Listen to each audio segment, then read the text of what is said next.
Former Lieutenant Governor of New York, Betsy McCaughey, went on the Glenn Beck show to warn about some health care provisions in the stimulus bill.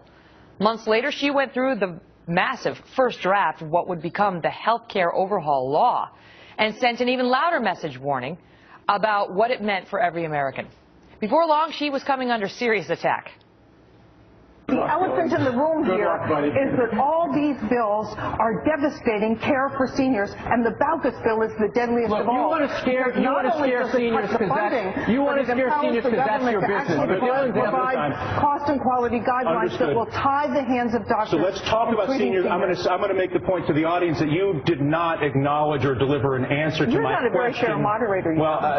You're not a very fair answerer. So there you go. Okay, takes one to know one. She is the type Mary of the deather scourge. She is the angel of deathers. Joining me now, former Lieutenant Governor Betsy McCaughey. She was former Lieutenant Governor of New York and author of the Obama Health Law and what it says and how to overturn it. Lieutenant Governor, thank you very much for being here. We appreciate it.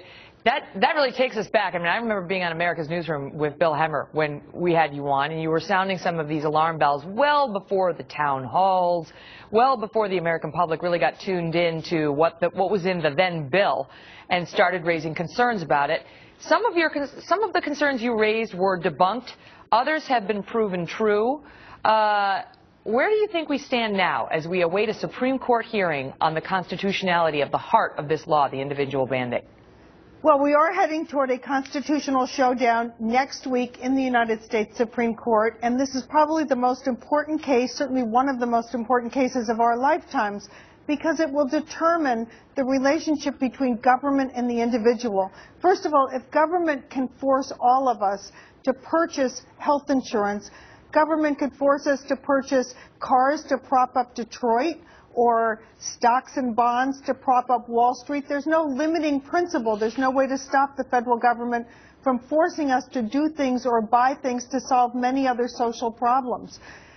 And secondly, this big law does much more than just force you to buy an insurance policy.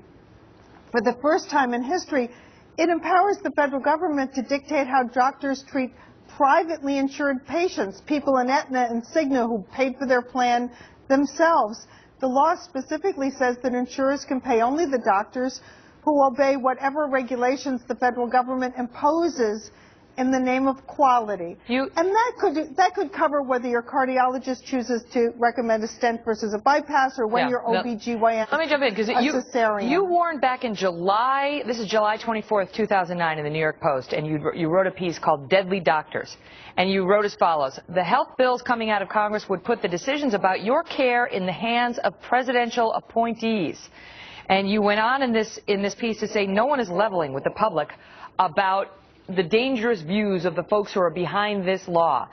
Do you still feel that that's the case? Do you feel that that's how things wound up under the health care law? Absolutely. Here is the final product, and Section 1311 of this law specifically states that doctors must obey the regulations, and there's no limit on what they are, imposed by the federal government, the Secretary of Health and Human Services. I outlined some of the decisions that could be made by the Secretary. Basically, your doctor's decisions will be monitored for compliance with federal guidelines, and your doctor may have to choose between doing what's right for you and staying in the government's good graces. How do you see the stakes as we go into next week? I mean, this is it. All along we've been saying the Supreme Court's going to take it up eventually, all these differing lower court decisions. Now finally it makes its way up to the Supreme Court, taking a look at the individual mandate.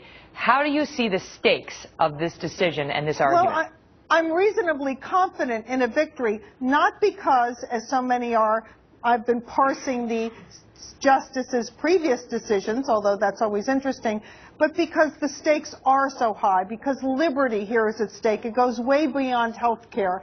I want to make sure that everyone in the nation has good health care and access to health care, but there are ways to do it without lowering the standard of care and putting government in charge of everyone's care and taking away something as precious as life itself, our liberty. You are one of the most vocal opponents of this law, and you know, we're not shy about expressing your opinion, even though you took a lot of incoming in some contentious battles. How do you think, I want to ask you before you go, because you started a lot of people's attention on this.